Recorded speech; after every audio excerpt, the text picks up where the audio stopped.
Sekali lagi, ubah hatiku.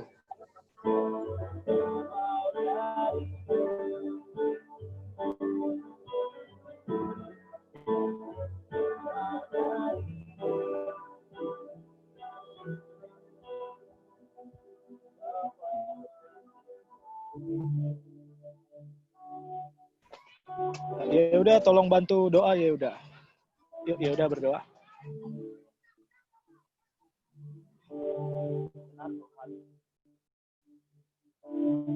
Bukan hanya sekedar kami hidup membuat kesempatan dan waktu yang telah berkenan buat kami. Kami hidup sampai hari ini semua hanya karena anugerah dan kasih Bapa. Ya Bapa,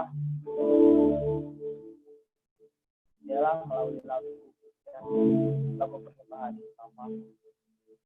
Bukan hanya sekedar kami nyanyikan, bukan hanya sekedar kami ucapkan, tapi melalui nyanyian ini kami boleh menghidupi dengan perbuatan kami yang mencerminkan karakter kehidupan kami. Sehingga Tuhan, kami dapat menemukan jadi senimu dalam kami Tuhan. Ajak kami Tuhan masuk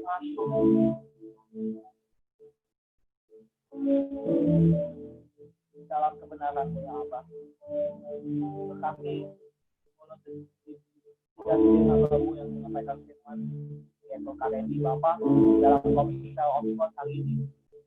Tuhan, kami hati, kami pendengaran sebagai seorang murid.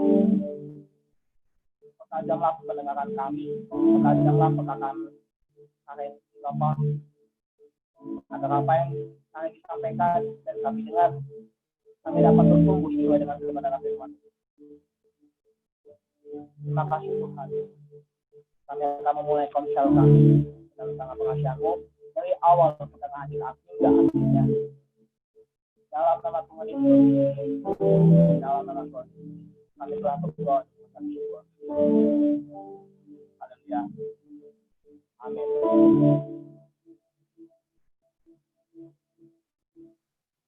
Oke, terima kasih Yehuda ya, udah bantu main musik sama doa. Oke, sama-sama Kak. Ya. Tadi musiknya tak terprediksi. Saya kira mainnya nadanya mainstream, tahu-taunya unik. Nadanya keren. Nada minor tapi gimana tuh? Tapi beda dari originalnya. Iya Kak, soalnya aku bikin aku juga nggak terprediksi aransemennya atau aku bikin itu nggak terlalu banyak ikutin aslinya sih. Jadi aku bikin aransemen ulang. Jadi ala-ala Bahtera lah intinya. Ala apa deh? Ala-ala Gereja Bahtera. Oh. Yang ya kayak unik. Apa tuh? Itunya. Ala-ala Israel gitu. Wah, ala Israel. Ala Israel. Ala-ala Israel. Musik Israel gitu Kak. Oh iya. Jadi dia keren.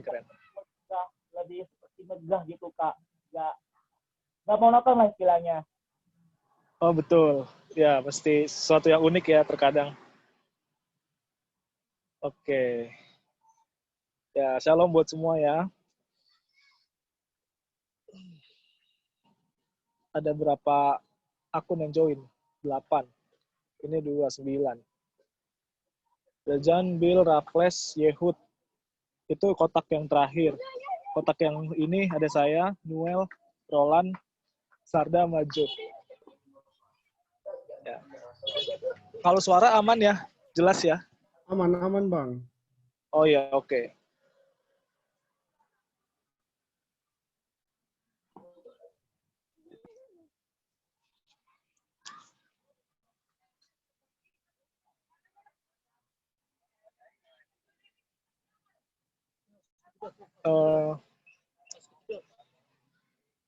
Sebenarnya saya menggumuli ya untuk perjalanan Komsel Oxford ke depan bagaimana. Tapi kalau yang untuk teman-teman yang di luar Oxford, kalau mau gabung juga nggak apa-apa. Dalam pelayanan KGB sebenarnya itu saya pribadi nggak memandang pelayanan ini sebagai hal yang remeh. Ya, teman-teman. Saya memandang pelayanan ini tuh sebagai suatu kehormatan, suatu kesempatan di mana saya bisa menyenangkan Tuhan juga lewat komunitas ini. Bukan hanya menyenangkan Tuhan, tapi saya membagikan semangat, spirit ke teman-teman. Karena saya rindu juga, saya terbeban untuk membangun kerohanian teman-teman. Ya. Membangun kerohanian teman-teman. Jadi segala yang kegiatan KGB itu saya pandang sebagai suatu hal yang serius. Ya, nggak ada satupun yang dianggap remeh. Sebisa mungkin saya kalau disuruh ke AIS ya pelayanan untuk komunitas, kerjain tugas, itu saya lakuin sebaik mungkin, gitu. Sebisa saya, walaupun terkadang kadang-kadang pertama ada yang belum maksimal dikerjain, ya. Jadi itu biasa sadarnya itu pas setelahnya. Jadi pada saat pelayanan, misalkan dalam hal WL, dalam hal bawain materi, tuh, pasti belakangan itu selalu deh merasa nyesal. Harusnya ada yang harus ditambahin nih, kayaknya belum maksimal, masih belum gitu. Tapi memang dalam pergumulan hidup juga saya berusaha untuk jadi yang sebaik mungkin, sebisa diri saya pribadi. Itu pertama memikirkan kalau kayaknya belum sempurna banget gitu yang bisa dilakukan. Sama yang kedua, halangannya terkadang misalkan kalau ada masalah gitu ya, ada saat-saat di mana saya nggak ngerjain tugas gitu. Terutama yang itu tuh, biasa kan kalau murid kan ada di share kepemimpinan itu tadi saya nggak buat ya, itu saya nggak buat. Sama minggu kemarin ya, jujur sih kemarin tuh nggak buat juga. Maksudnya itu kalau yang belum tahu itu kan, jadi orang-orang yang jadi mentor di 180 itu kan masuk grup tuh. Nah di situ setiap harinya share tentang bahan kepemimpinan yang diajarin ke AIS gitu ya. Tuh. Terkadang cuman nggak banyak, baru 2 kali ini gitu saya nggak buat tuh. Walaupun ada masalah ya, itu salahnya sih itu yang dikorbanin. Tapi kalau kayak komsel disuruh doa malam untuk WL, bawa firman apalagi, itu saya nggak ngindarin.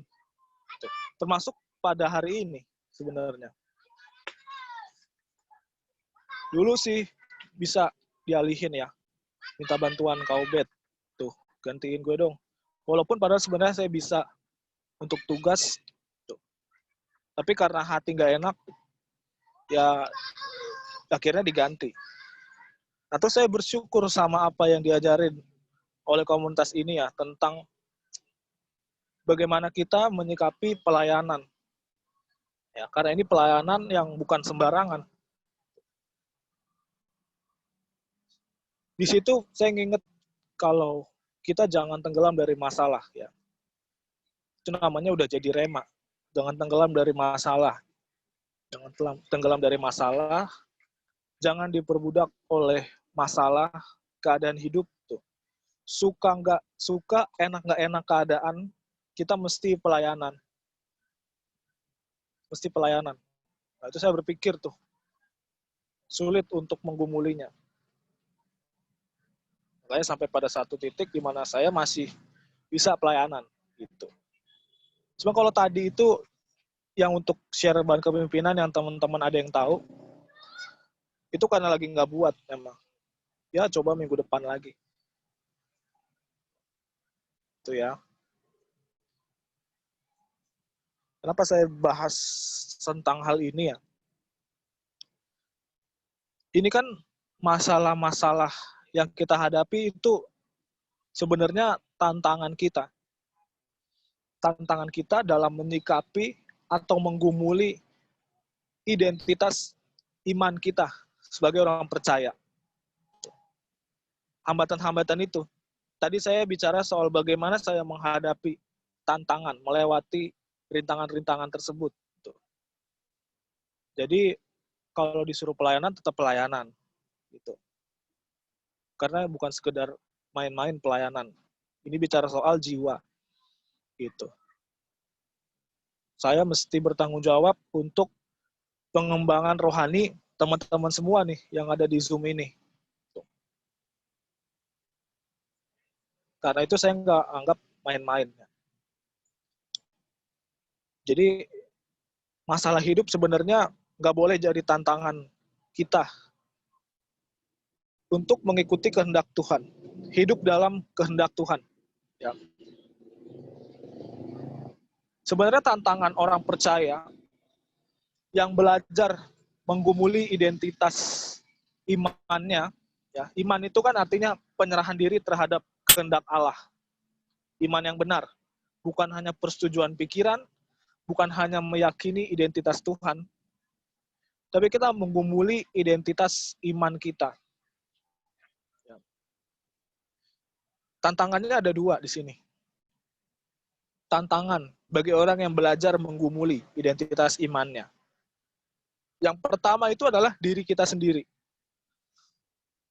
Diri kita inilah musuh terberat, tapi bukan terbesar ya. Musuh yang berat, tapi bukan terbesar. Karena kita tahu musuh terbesar semua itu Lucifer. Diri kita sendiri yang menjadi tantangan. Karena diri kita sendiri ini sudah terbiasa merekam pola hidup yang salah. Ya, pola hidup yang salah. Jiwa kita udah terekam sama hal-hal yang terbiasa kita lakukan. Secara nggak langsung kita menyembah diri kita sendiri karena kita menghidupi cara hidup yang salah. Karena sebenarnya apa yang dilakukan secara berulang-ulang itulah bentuk penyembahan. Kalau mau fair, dikatakan kalau kegiatan yang kita lakukan berulang-ulang sebenarnya itu adalah bentuk penyembahan. Gitu. Jadi apa yang kita lakukan berulang-ulang itu tindakan menyembah kita. Nah, apa yang kita lakukan berulang-ulang? Kalau hal yang tidak ada sangkut pautnya dengan kehendak Tuhan, yang kita lakukan berulang-ulang, ya secara nggak langsung itu udah menyembah yang bukan Tuhan. Tapi kalau yang kita lakukan berulang-ulang itu memikirkan tentang perkataan Tuhan, kehendak Tuhan, kegiatan yang di dalamnya ada perubahan pikiran, nah, secara nggak langsung ya, itu bisa dikatakan telah menyembah Tuhan. Tuh. Karena sama aja menyembah Tuhan kan memberi hidup, memberikan diri kita, penyembahan yang sejati. Tuh. Jadi yang menjadi penghambat kita untuk sebagai menyikapi tantangan orang percaya ya, hambatannya itu diri kita sendiri yang sudah terbiasa dengan pola hidup yang salah.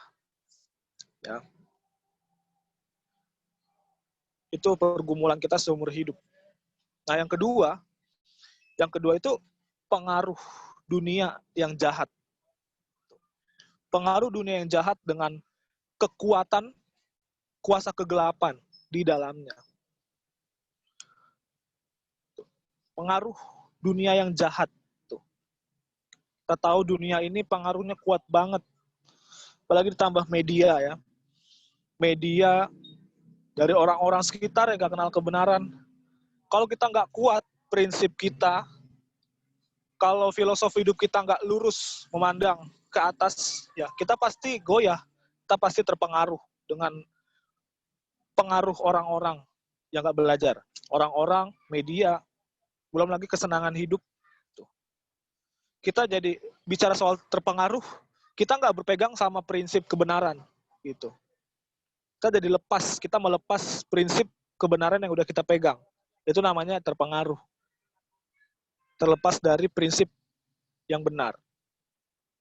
Gitu. Akhirnya kita mudah terbawa arus dunia.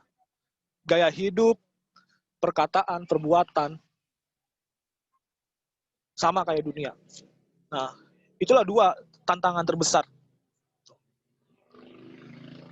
Jadi gaya hidup kekristenan dengan gaya hidup orang dunia itu sebenarnya sangat berbeda. Sangat berbeda. Termasuk perbedaannya terletak pada pola berpikir. Gitu ya. Kita udah pelajarin di tempat ini, kita melihat perbedaan bahwa gaya hidup orang di luar percaya sama orang percaya itu berbeda. Permasalahannya adalah kita udah tahu perbedaan itu.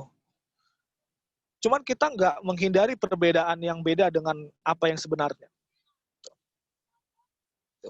Berarti tandanya kita secara nggak langsung terpengaruh sama dunia. Kita udah tahu gaya hidup orang dunia itu berbeda sama gaya hidup orang percaya. Kalau udah tahu berbeda itu, kenapa kita nggak pindah dari sini menuju ke sini? Kita masih punya pola pikir orang dunia. Secara gampangnya ya, gaya hidup orang dunia itu berpusat kepada diri sendiri. Secara gampangnya. Perbedaan yang sangat jelas. Tuh. Udah jelas banget. Makanya kita kenal sebagai egosentris. Tapi kalau cara hidup orang percaya, semua yang dikerjakan, yang dipikirin, yang dikatakan, yang dilakukan, itu berpusat kepada Tuhan. Gitu. Tidak ada kenyamanan bagi orang percaya. Ya. Kalau di Alkitab kita sering dengarnya serigala punya liang, burung punya sarang, tapi anak manusia tidak punya tempat untuk meletakkan kepalanya.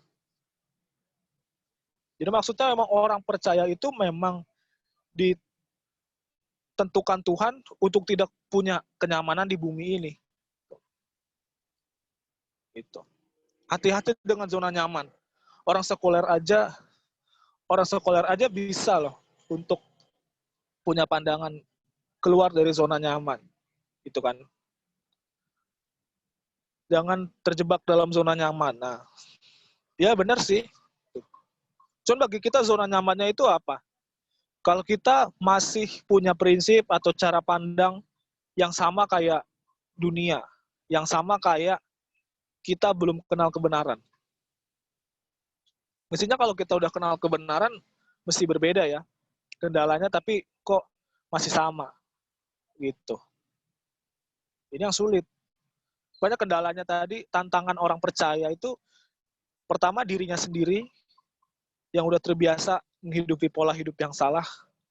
Yang kedua itu pengaruh dunia yang jahat.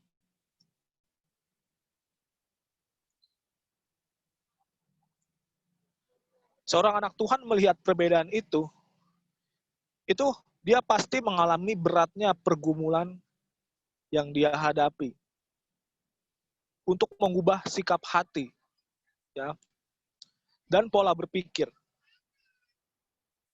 Mengubah sikap hati dan pola berpikir itu ditandai dengan hati yang tertaruh di dalam kerajaan Bapa.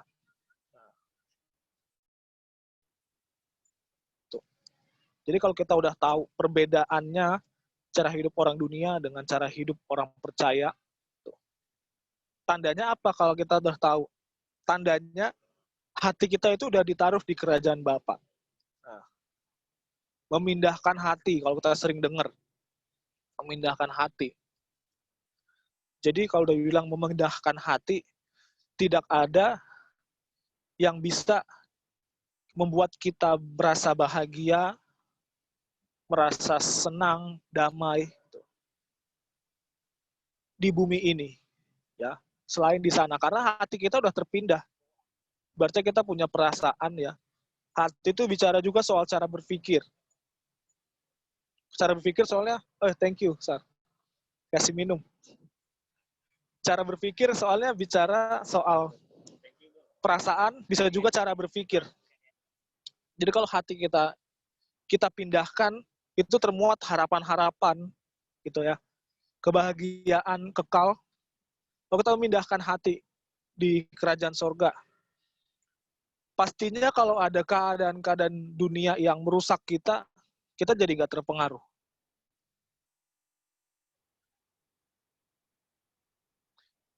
Karena apa kita nggak jadi terpengaruh?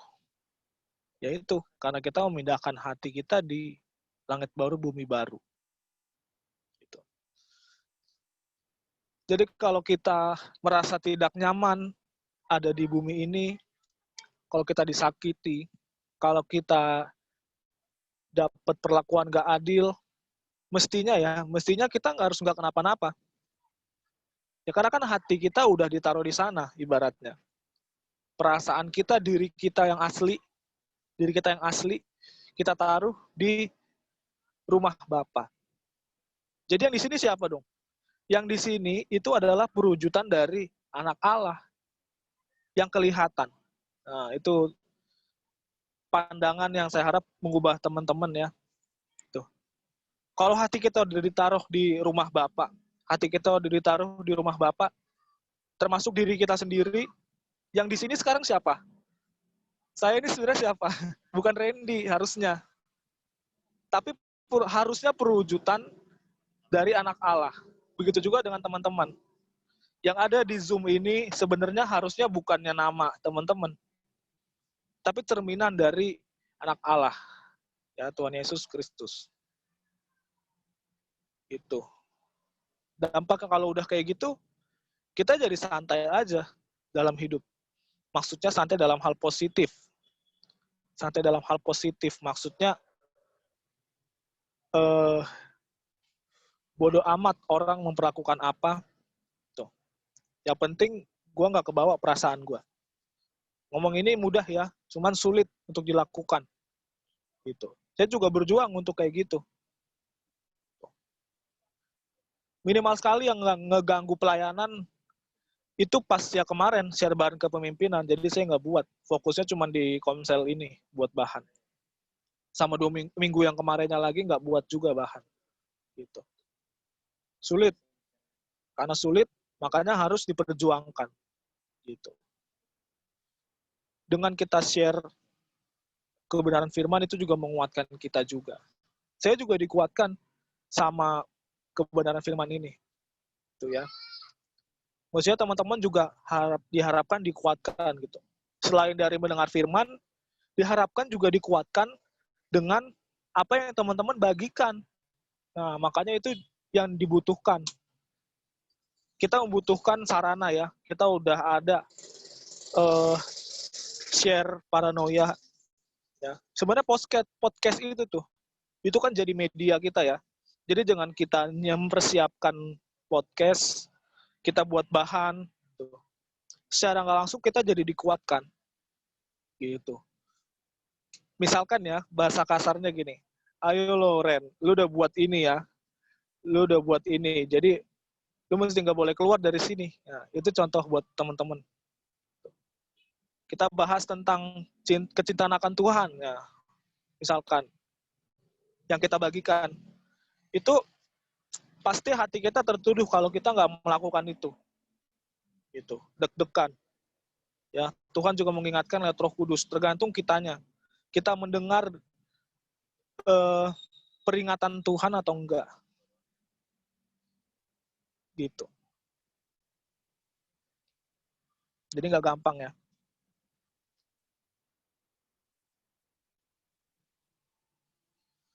Nah, sebenarnya cara hidup lama kita itu adalah cara hidup wajar. Yang layak seperti kehidupan yang dimiliki oleh orang lain. Ya. Cara hidup lama kita. Kalau kita nggak berubah, walaupun kita kenal kebenaran, cara hidupnya, pastinya sama aja. Kita pasti bakalan dikategorikan sebagai orang dunia. Ya. Oke, kita bahas tentang cara hidup nih. Ya, maksudnya cara hidup orang dunia itu bagaimana sih? Kalau secara gampangnya tadi, itu cara hidup yang berpusat kepada diri sendiri. Ya, itu egosentris. Jadi saat bertindak, berkebiasaan, fokusnya untuk menyenangkan diri sendiri. Termasuk dalam hal mempergunakan perkataan, apa yang terekspresi dalam diri kita. Apakah berpusat terhadap diri sendiri atau berpusat untuk menyenangkan hati Tuhan. Ya. Ukurannya apa? Cara hidup yang benar dengan cara hidup yang salah. Terletak pada sikap hati. Gitu. Itu yang membedakan orang percaya dengan yang lain. Terletak pada sikap hati. Jadi kalau perbuatan salah yang kita lakukan, sebentar ya. Ini Raffles ketawa-ketawa, saya ke distract nih. Raff, nggak fokus ya? Nggak fokus bang, fokus. Lagi ketawain apa, Raff? Nggak apa-apa bang. Nggak apa-apa. Nggak, soalnya ada teman baru bang, teman lama ini masuk. Ada teman join Komsel. Oh gitu. Iya bang. Teman Komsel. Yang tadi ya? Tadi saya nggak ngeliat chat. Jeremy ya? Shalom Jeremy. Cengkareng bang. Oh di Cengkareng. Sebentar ya, ini ada yang minta sovel nih. Minta autan. Autan masih ada nggak ya? Sebenarnya mau taruh mana sih? Jeremy kelas berapa? Baru lulus dia bang. Angkatan 2020. Oh, Jeremy kok. Dia nggak ada suaranya, soalnya bingung baru pertama kali masuk. Oh. Iya. Oke. Udah, autannya udah dikasih. Siap.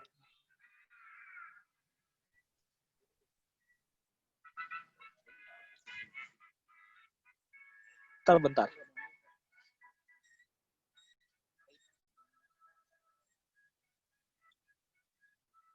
Lanjut ya.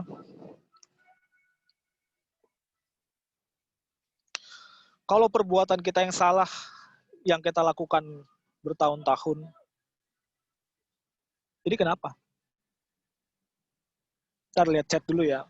Di Jeremia nggak ada suaranya gitu bang, di teman.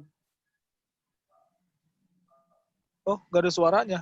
Itu iya, tadi baru disuruh keluar lagi, baru masuk lagi gitu. Zoom memang ledek emang bang.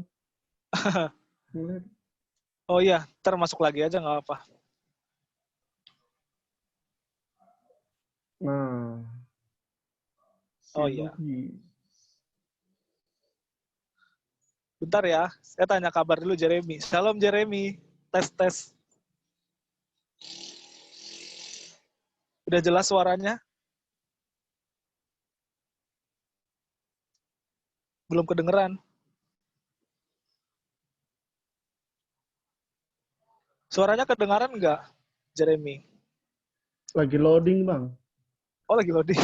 Lagi loading. Ada nggak Jer? Halo Jeremy.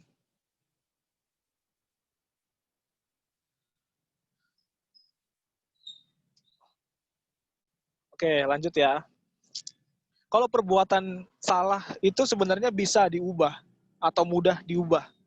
Tapi kalau cara hidup yang salah itu butuh waktu bertahun-tahun, ya. Butuh waktu bertahun-tahun untuk mengubah. Karena itu berorientasi kepada manusia batiniah. Bicara soal cara hidup. Cara hidup, cara berpikir. Karena cara hidup ditentukan oleh cara berpikir. Berorientasi pada manusia batiniah. Batiniah, susah diubah. Nggak gampang mengubah manusia batiniah. Kita bersyukur kita sebagai orang percaya dikaruniakan Roh Kudus ya. Roh Kudus. Kemarin PA Tritunggal ya. Roh Kudus juga merupakan sebuah pribadi ya, yang dipercayai pada setiap orang yang mau menjadi murid Kristus. Sebenarnya Roh Kudus ditaruh ke semua orang sih, orang percaya ya. Cuman masalahnya apakah Roh Kudus berfungsi atau enggak ke diri orang itu. Kita dipercayakan Roh Kudus. Kegiatan kita yang kita lakukan sekarang sebenarnya juga bertujuan untuk mengaktifkan Roh Kudus. Ya. Jangan sampai pada titik tertentu Roh Kudus undur diri dari kita. Gak mau lagi Roh Kudus datang ke diri kita. Kita jadi sama kayak orang di luar sana. Yang gak dituntun oleh Roh Kudus. Itu bahaya itu namanya. Jangan sampai Roh Kudus undur diri dari diri kita. Roh Kudus itu menuntun kita, anak-anak Tuhan, agar kita berjalan dalam tujuan yang Tuhan kasih. Yang harus kita tekuni. Inilah iman yang benar ya. Menurutan akan kehendak Allah. Tetap setia untuk menjalani tujuan. Ya, untuk menekuni sebuah tujuan hidup. Ya. Yang dari Tuhan. Apa Pak, lagi belajar? Lagi Zoom Pak? Oh iya. Udah lebih cerah ya. Tadi nyalain lampunya.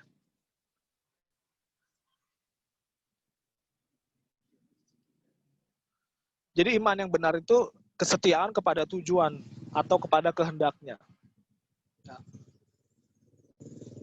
Jadi setiap kita itu mesti mempertanggungjawabkan iman yang benar. Kita udah tahu iman yang benar, kita harus mempertanggungjawabkan. Pertanggungjawabkan iman. Karena sebenarnya orang percaya itu bukannya hanya sebagai penonton, tapi orang percaya itu adalah pemain, gitu. Pemain dalam perlombaan yang diwajibkan. Kita semua berperan dalam mengerjakan keselamatan. Ya. Gak peduli orang itu udah lama kenal kebenaran atau baru mengenal kebenaran. Tapi kita semua berperan untuk mengejar keselamatan.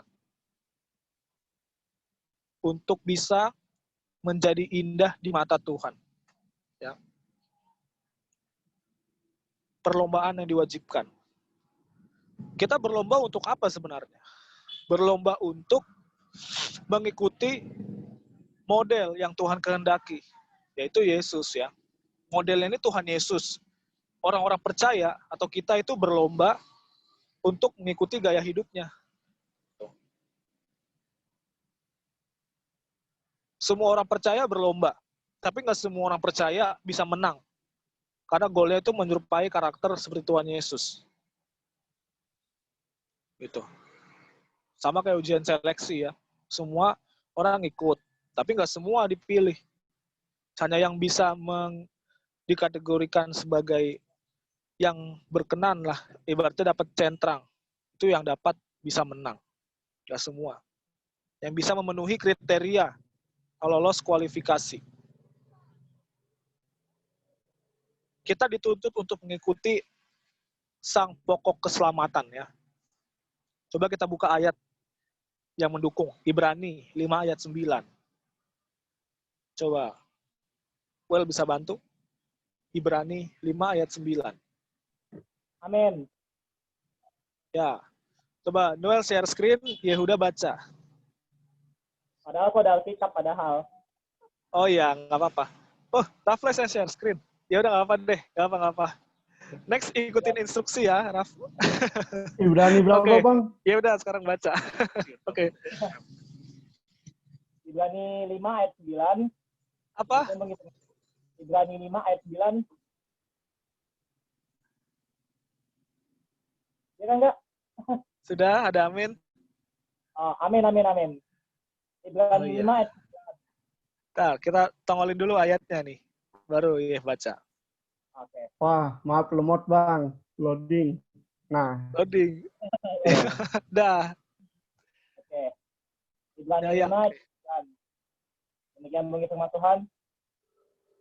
Dan sesudah ia mencapai kesempurnaannya, ia menjadi pokok keselamatan yang abadi bagi semua orang yang taat kepadanya. Ya, oke. Thank you ya. Yo. Jadi sekali lagi ya, kita bukan penonton, tapi kita itu pemain. Pemain dalam perlombaan. Artinya kita semua juga berpartisipasi, ikut ambil bagian dalam perlombaan yang diwajibkan.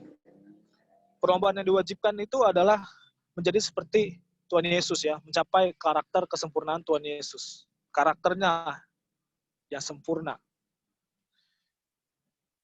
Kita harus berpartisipasi. Itu. Kok keselamatan. Bahasa Yunaninya itu aitios ya. Penggubah.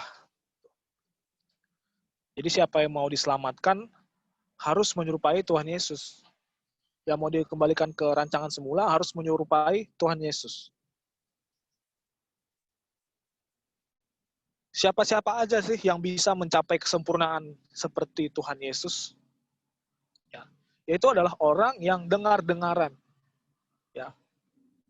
Yang bisa mencapai kesempurnaan karakter seperti Tuhan Yesus itu adalah orang yang dengar-dengaran. Ayat di Alkitab ya dikatakan, siapa bertelinga hendaklah ia mendengar. Tuh. Mereka yang mau dengar-dengaran adalah orang-orang yang bisa mencapai kesempurnaan seperti Tuhan Yesus. Ya.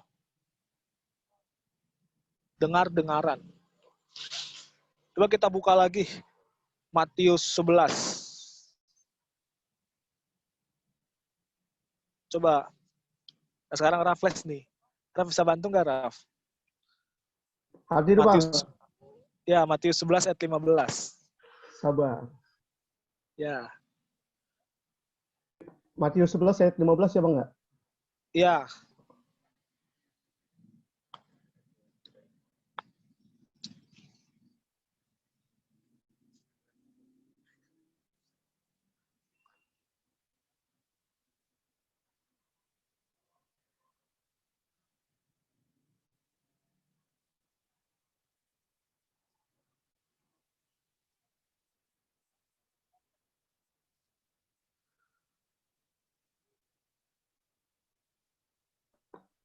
Amin. Ya, oke.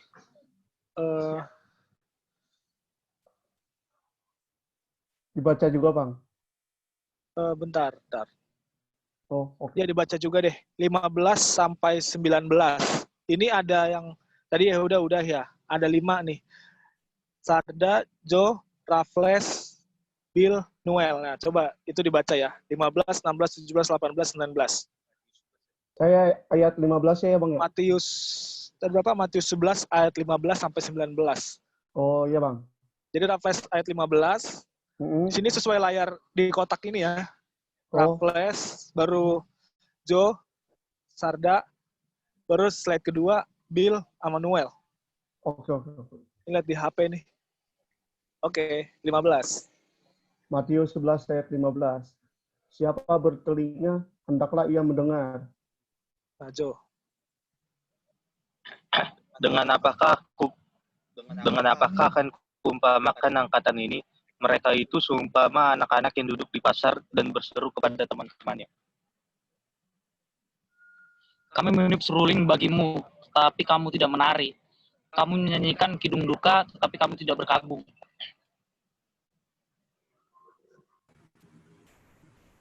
Bill. Karena Yohanes datang, ia tidak makan dan tidak minum. Dan mereka berkata, ia kerasukan setan.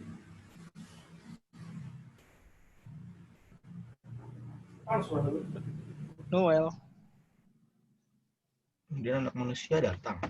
Ia makan dan minum dan mereka berkata, lihatlah ia seorang pelahap dan peminum, sahabat pemungut cukai dan orang berdosa. Tapi hikmat Allah dibenarkan oleh perbuatannya.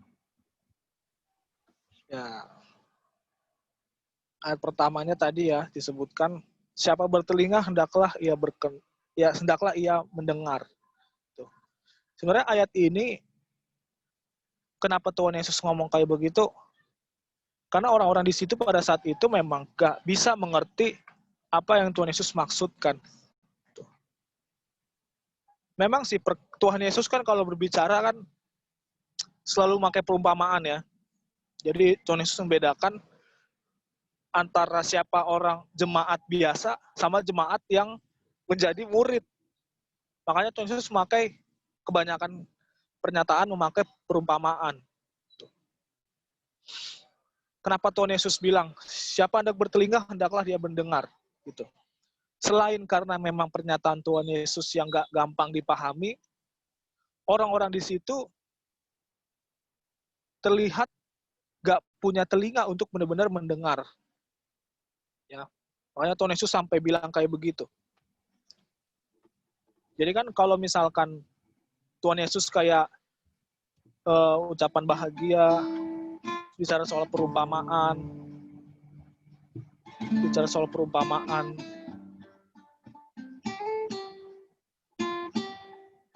Itu suara siapa? Iya. Noel. Oh, Noel. Lupa kemiatin, Kak. Ya. Oh iya. Ya. Jadi kenapa Tuhan Yesus bilang gitu? Karena selain perkataan Tuhan Yesus memang sulit dimengerti, memang makanya yang bertanya, yang mencari jawabannya dengan serius, itulah yang dikatakan sebagai murid. Selain itu orang-orang di sana juga nggak bisa mengerti perkataan Tuhan Yesus karena nggak menyediakan telinganya untuk benar-benar mendengar. Ya.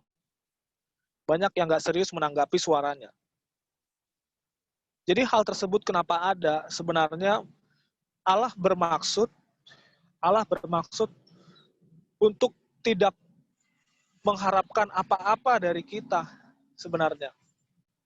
Tapi yang Allah mau itu kita sebagai orang yang dipilih Tuhan ya mempergunakan apa yang ada semaksimal mungkin. Gitu. Makanya dibilang siapa bertelinga hendaklah yang mendengar. Kalau misalkan ada kalimat dalam saat itu siapa punya pikiran hendaklah dia mikirlah, cari tahu maksudnya. Gitu. Siapa yang punya telinga hendaklah dia mendengar dengan serius. Jadi lu pada misalkan ya saat itu lu pada kalau punya pikiran lu mendingan mikir deh.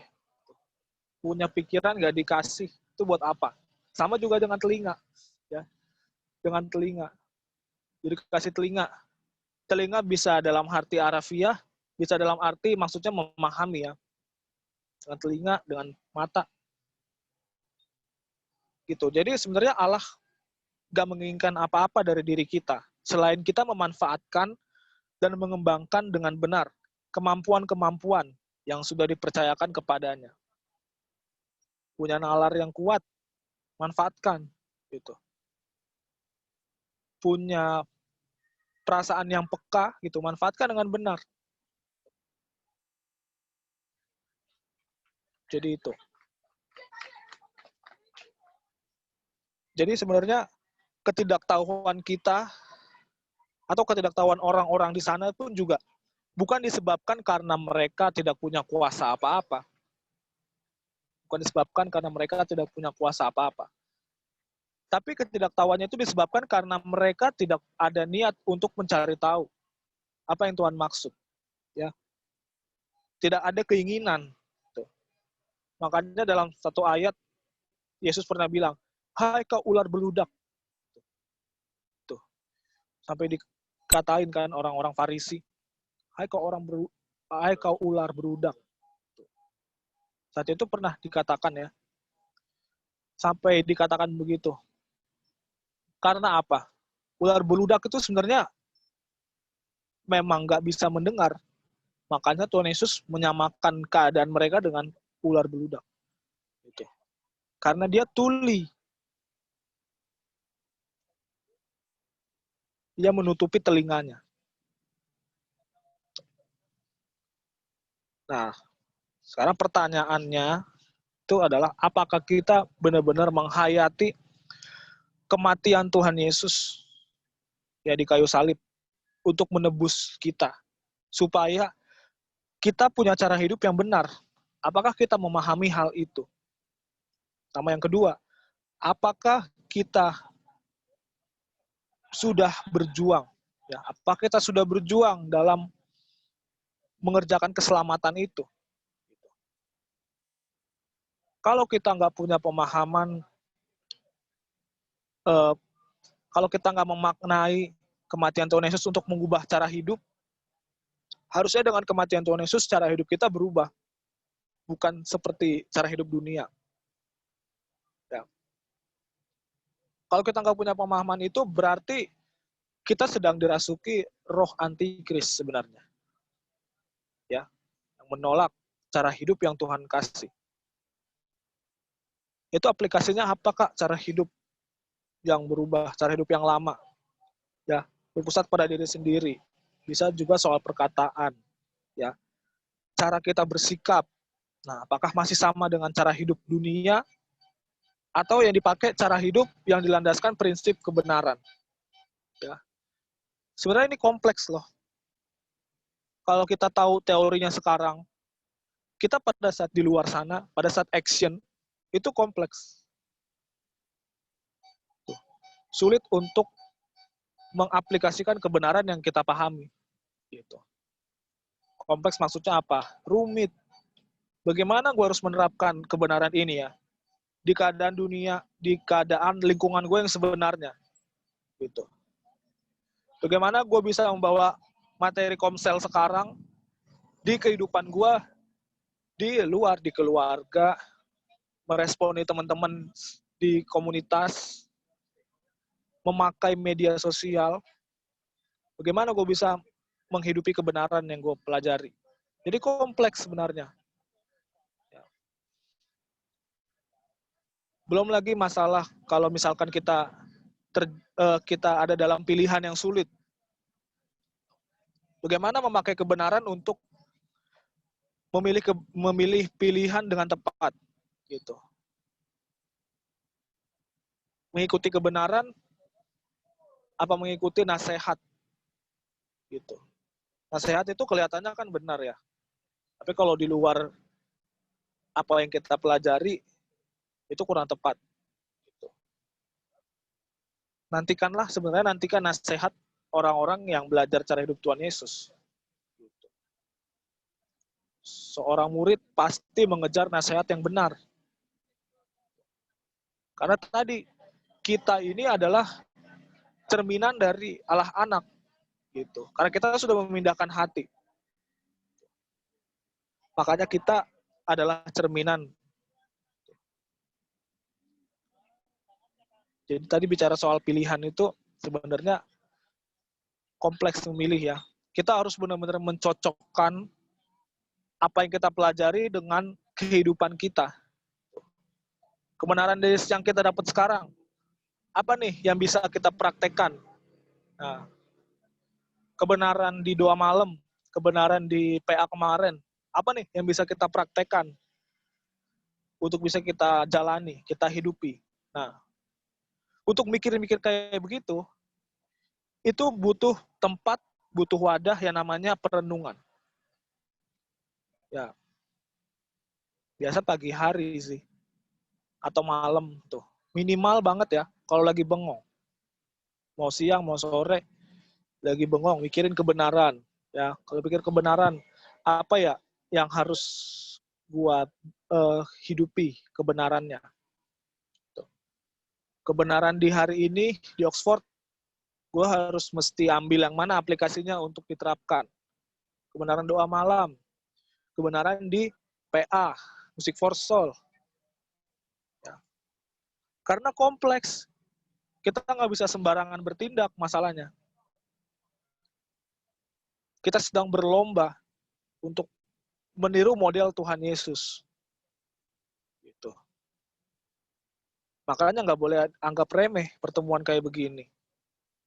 Gitu. Kita dapat semakin banyak logos yang kita dapat, semakin tepat nanti keputusan yang kita ambil. Serius deh. Percaya deh sama saya. Makanya banyakin logos supaya pertimbangannya itu bisa matang. Jadi kalau bertindak gak asal bertindak. Mau ngomong gak asal ngomong. Ya. Karena dia mempedulikan perasaan Tuhan.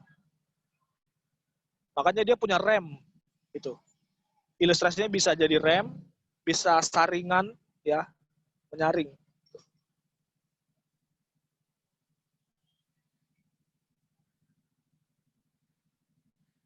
Gitu. Apakah kita sudah ada perjuangan untuk hal-hal ini? Nah, teman-teman jawab ya, dalam diri masing-masing. Bukan hanya sekedar berusaha, tapi berjuang. Gitu. Yang kita lakukan ini jangan-jangan itu hanya sekedar usaha, bukan berjuang. Karena kalau berjuang itu udah sampai mati-matian. Gitu. Seperti Tuhan Yesus ya. Seperti Tuhan Yesus yang berjuang. Itu Yesus udah berjuang tuh. Kita apakah masih di bawahnya berjuang? Berusaha namanya. Kalau udah berjuang itu memang benar-benar menyerahkan hidup tuh, untuk kehendak Tuhan. Jadi nggak pakai egois diri sendiri lagi untuk nyikapin masalah, untuk bangun hubungan sama orang. Tapi mentingin Tuhan.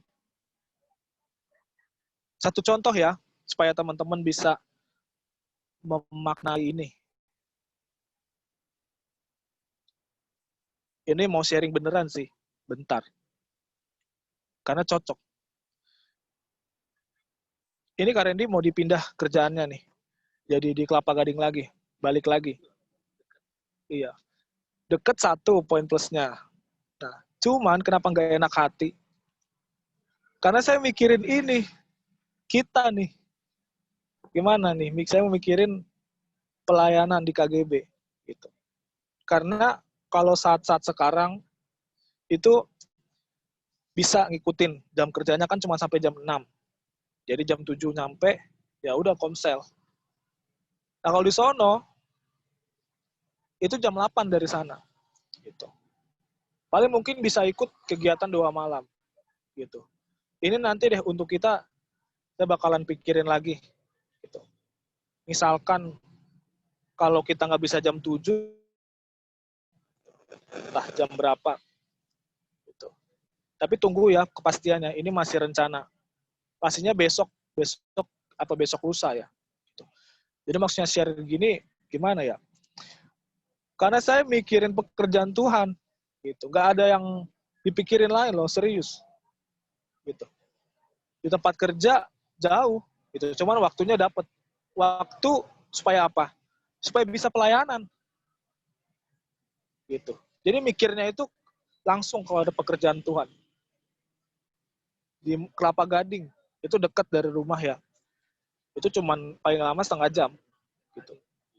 Cuman masalah pulangnya, itu jam 8 karena corona gini. Jadi saya bingung tuh. Seharian ini saya mikirin sih, gimana ya nanti pelayanan. Ya tapi saya percaya ya, nggak ada yang mustahil. Maksudnya ini nggak jadi mental block buat Kak Randy, buat abang. Gitu. Pasti ada jalan, itu maksudnya. Tuhan pasti bantu sih. Itu contohnya, makanya kompleks dunia ini. Mau milih yang benar, apa kita memilih apa yang Tuhan kehendaki. Beda God idea, beda good idea. Itu kalau bahasa KAIS itu. Iya. Jadi teman-teman jangan meremehkan didikan Tuhan. Gitu. Semakin banyak kebenaran yang kita pahami, semakin tepat keputusan kita. Semakin lurus motivasi hidup kita. Terakhir kita kembali ke ayat tadi ya. Coba buka lagi ayat deh. Matius 11 tadi. Tadi yang kayaknya Sarda baca deh. Iya, yang kamu meniup suling tapi kamu tidak menari. Itu. Coba buka ayatnya dong. Ayat 17-nya.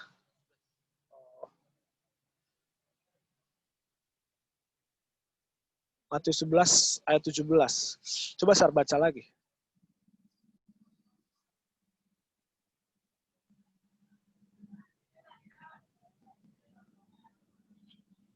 Matius 11 ayat 17. Kami minum seruling bagimu, tetapi kamu tidak menari. Kami menyanyikan kidung duka, tetapi kami tidak berkabung.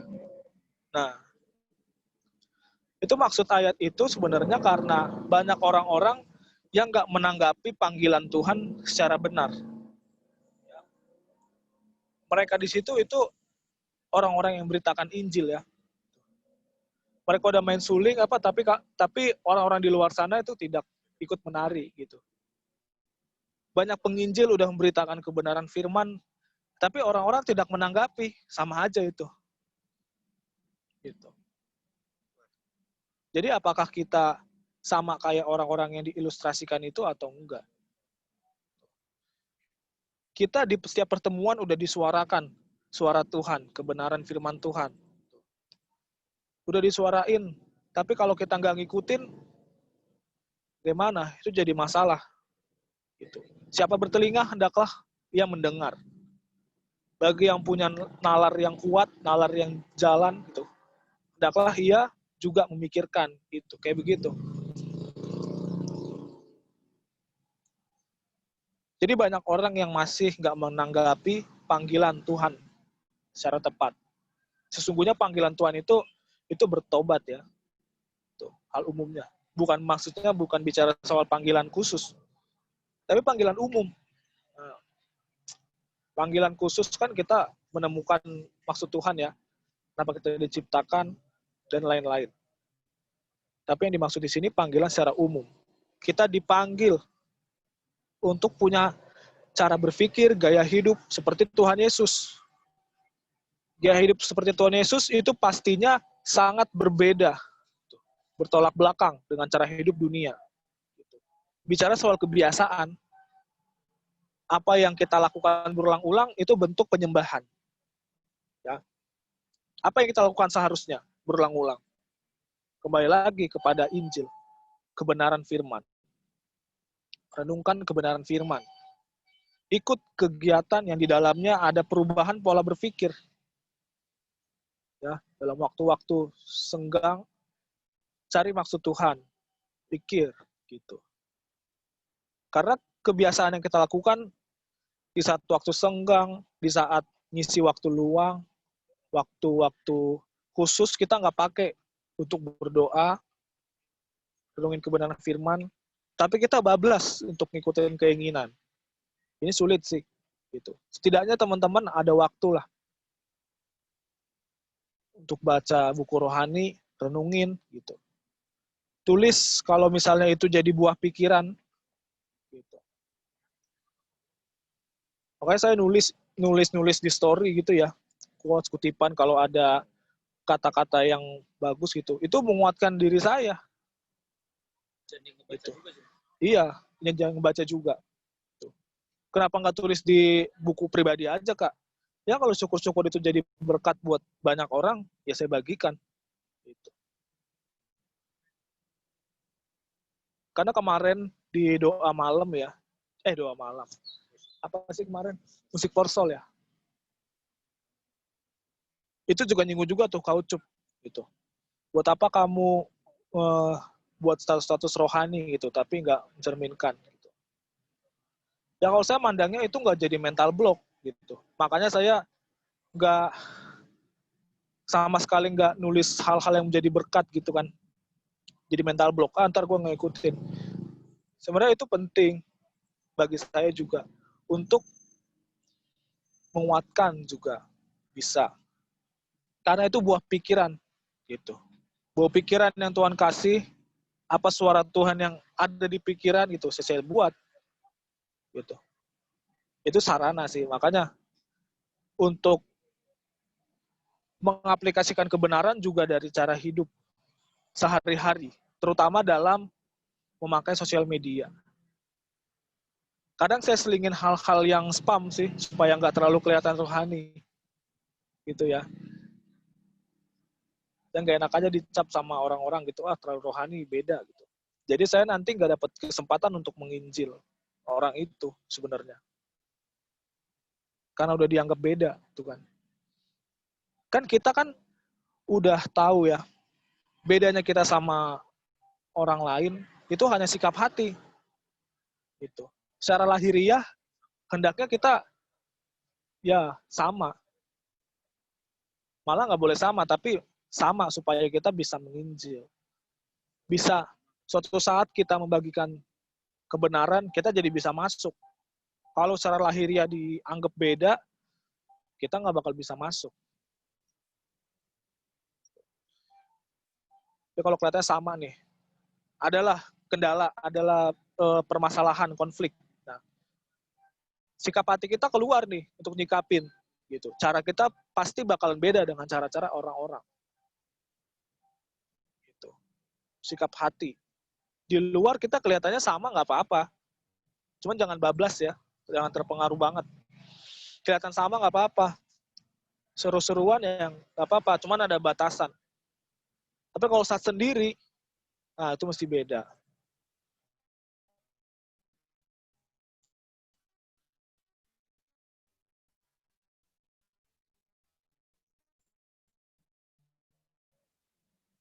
Mereka mesti beda. Saat ya sama tapi beda.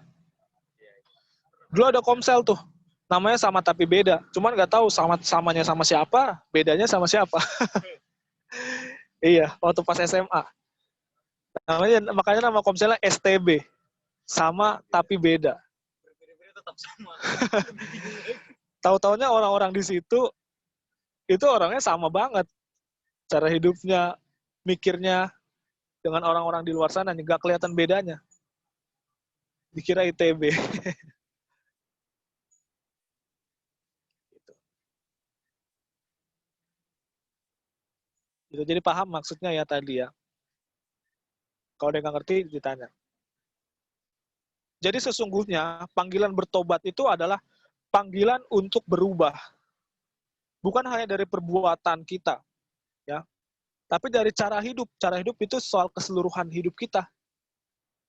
Ya, cara hidup itu sesuai dengan kebiasaan kita. Kalau perbuatan kita yang salah, kita bisa perbaikin. Cara hidup susah, karena itu menyangkut manusia batiniah. Cara hidup yang salah itu kan dimotori oleh cara berpikir yang salah. Makanya itu untuk mengubah cara hidup, bagaimana kita berkebiasaan, itu pertama-tama harus mengubah cara berpikir. Cara berpikir harus punya logika rohani. Gitu. Kemarin logika rohani. Jadi orientasi berpikirnya itu hanya kepada kerajaan Allah. Contohnya yang kayak tadi satu saya ya, dipindah sebenarnya nggak jadi masalah juga. Soalnya jam kerjanya jam 11 sampai jam 8 gitu. Bagi orang dunia masalah. Bagi saya masalah, tapi masalahnya itu di kita nih. Gimana? Saya lagi mikirin, dan bukan hanya kita untuk pelayanan ke depan. 2 malam bisa diikutin sih. Cuman kalau kayak pelayanan musik for soul, misalnya main gitar kan, mesti dari jam 7. Gitu. Jam 7 udah dari jam 7 belum mulai. Belum pulang. Gitu. Nah, jadi nanti ya teman-teman tunggu informasi ya dari saya masalah ini. Biar kita atur waktu untuk di Komsel. Apakah ganti-gantian sama Kak Ubed atau kakak yang lain, atau jamnya yang keganti, ya dimohon teman-teman kerjasamanya. Kembali lagi, bukan hanya bertobat, berubah dari perbuatan, tapi cara hidup yang salah. Ya. Itu dimotori oleh cara berpikir yang salah.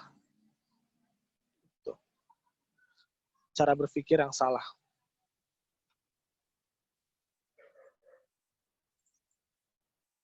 Oke, jadi tema besar sekarang ini mengubah gaya hidup. Mengubah gaya hidup. Ya, sampai sini ada yang mau bertanya? Ada yang kurang jelas? Mau bertanya cara hidup mana yang benar, yang salah?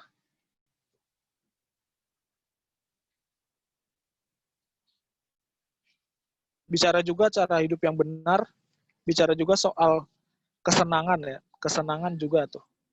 Ada chat. Siapa nih yang chat? Oh, Raffles tadi. STB. Kirain siapa yang chat? Satu tapi beda. Ya. Cara hidup kita yang salah juga ditentukan dari kesenangan-kesenangan kita. Gitu. Kalau kita nggak mengingini atau kita nggak menyenangi persekutuan yang di dalamnya ada kebenaran firman atau ada Tuhan, kehendak Tuhan ya, kita bisa dikatakan punya cara hidup yang salah kalau nggak mengingini itu. Masih dibahagiakan dengan hal-hal yang lain.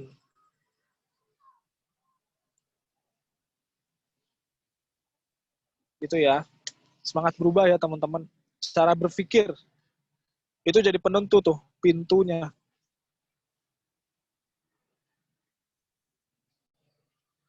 Oke, ada yang mau bertanya? Paham? Jeremia bisa mengikutin dari tadi pas masuk.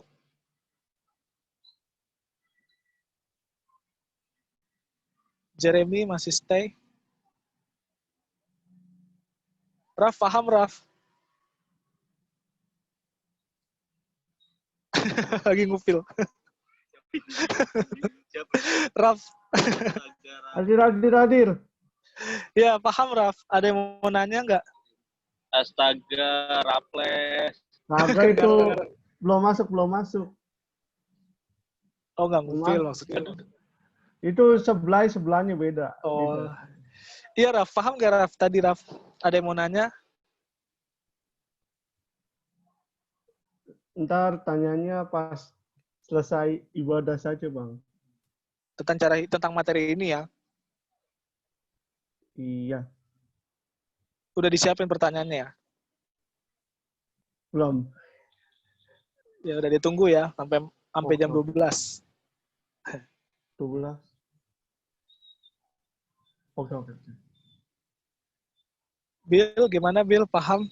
Ada yang mau ditanyakan? Belum Bang, paham Bang, tapi cara mempraktikannya butuh perjuangan. Wah, mempraktekannya butuh perjuangan. Iya. Karena udah susah Bang. Susah, bagaimana deh susahnya? Mungkin susahnya itu Bang.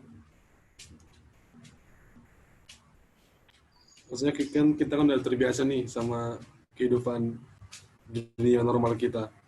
Iya. Jadi mungkin harus perlu perjuangan lagi, lebih banyak dengar logos lagi mungkin baru bisa ngimbangin. Karena udah terbiasa ini ya, gaya hidupnya. Ya, kadang-kadang Bang, gimana dibilang ya? Mungkin ya, kebiasaan kita sih yang menentukan hidup kita.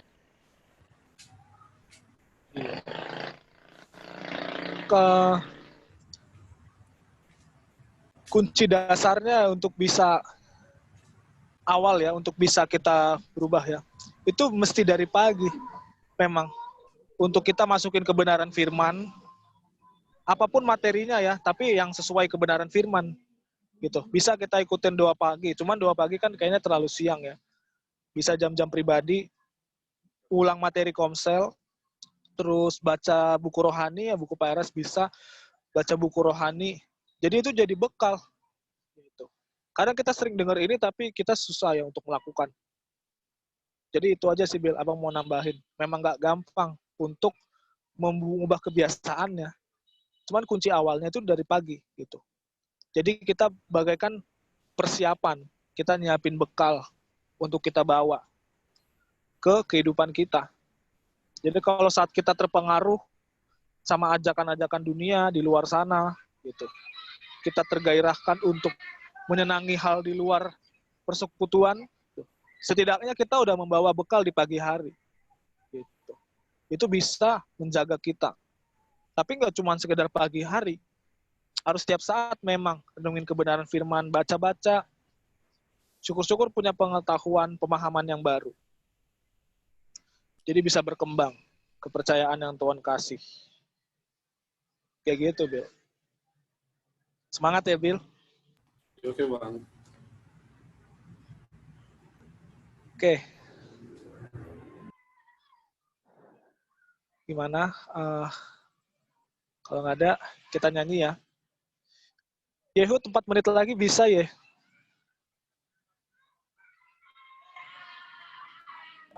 Oke. 4 menit lagi bisa ya? Oh iya. Kita nyanyi dulu ya, ya. Nyanyi apa yang cocok? Apa lagu yang cocok? Yang tadi, Bang. Apa? Bukan yang tadi. Tadi begitu. Oh, maunya. Oh. Lagu apa, Bang? Lagu ini ya, Ku Berharga di Matamu. Oh, Berharga di matamu. Bait pertama, ref. Bait ulang lagi, ref. 2 kali aja. Casarnya bantu doa tutup ya. Yuk. Ku berharga di matamu. Berharga di matamu.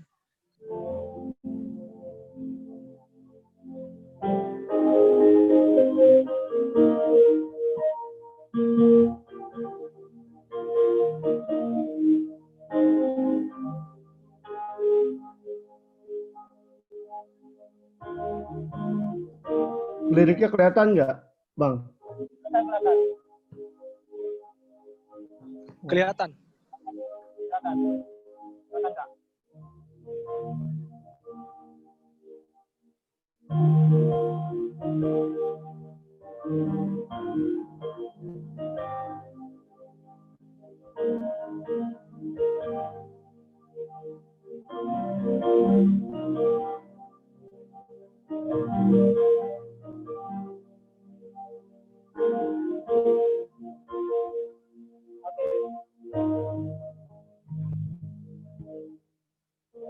berada di matamu, berada di matamu, tidak bisa yang engkau beri, betapa jadi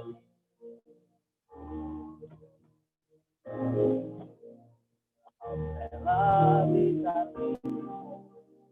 jadi satu berimu, bahkan mati di kayu salib yang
Biar Sarda berdoa. Mari teman-teman kita bersatu dalam doa. Selamat malam Bapak yang baik. Terima kasih Tuhan atas berkat penyertaan-Mu ya Tuhan. Boleh Tuhan sampai malam hari ini Tuhan, kami boleh Tuhan datang komsel ya Tuhan. Walaupun secara daring ya Tuhan, tapi kami tetap terus bersyukur Tuhan. Terima kasih Tuhan atas berkat penyertaan-Mu ya Tuhan. Kami telah selesai Tuhan di malam ini Tuhan. Tuhan berkati Bang Randy ya Tuhan yang sudah mau datang ke sini dengan lelah payahnya Tuhan. Untuk kami semua ya Tuhan, untuk semakin bertumbuh ya Tuhan. Berkati setiap dari kami ya Tuhan, yang telah hadir maupun yang belum hadir ya Tuhan. Berkati setiap semua ya Tuhan, anggota KGB Tuhan. Terima kasih Tuhan. Semoga KGB bisa terus berkembang ya Tuhan, menjadi wadah untuk kebenaran ya Tuhan. Terima kasih Tuhan. Haleluya. Amin. Amin. Amin. Thank you Sarda, thank you Yehuda yang udah bawain musik. Sama-sama Kak. Kita Aku izin live ya Kak, karena udah jam 9 lewat. oh ya oke ya. Ya, Buat teman-teman, kita ketemu besok ya di 2 malam dan Foto kegiatan dong, selanjutnya foto. ya. Foto ye. Ya udah live.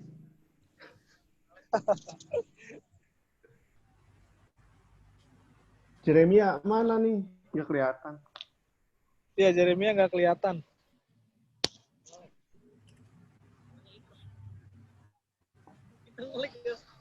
Bro, Oke, terima kasih ya buat Noel, buat Bill, buat Raffles, dan Jeremy, dan Sardajo. Oke ya, tetap semangat teman-teman ya. Siap, Kalau Bang. ada apa-apa bisa WA. Kalau ada mau Jeremia. tanya bisa chat. Makasih, Bang, renungannya, Bang. Ya deh, sama-sama deh. Tuh ada yang mau kenalan tuh, Jer. Nah itu Jeremia. Halo, lagi di mana Jeremia? Di rumah bang. Oh, tadi matiin kamera ya? Iya nggak enak. Dengerin aja. Oh, Ponsel. oke. Kita setiap hari Senin nih, Jeremia. Iya bang, makasih bang ya. Ya, oke. Catatannya minta di Raffles ya. Iya bang. Oke, Siap. sip. Oke lah, udah bisa kita udahan. End meeting lah, well. Di waduk mana itu, Bang? Bentar. Di waduk sini. Kelihatan nggak nih? Yang mau ke arah mana sih itu? Di waduk. Di Bywalk. Jauh Waduk banget. sini. Waduk stadion. Itu penampilannya sampai sunter. Stadion Flash yang biasa lu lari. Oh, iya. Iya, Oh, Sarda, besok sementara lari lah, Bang. Besok lari lah. Lari. Stadion dalam udah buka. Belum. Udah buka. Tadi di dalam gue jogging. Udah buka Flash. Iya di dalam lapangan tadi. Wah, mantap. Thank you infonya Flash. Sikat lah. Besok lah sikat. Kayak biasa. sekali. Jo, gue tau lu ngantuk, Jo. Kurang tidur, Le. Anu, Le. Kurang tidur, Le.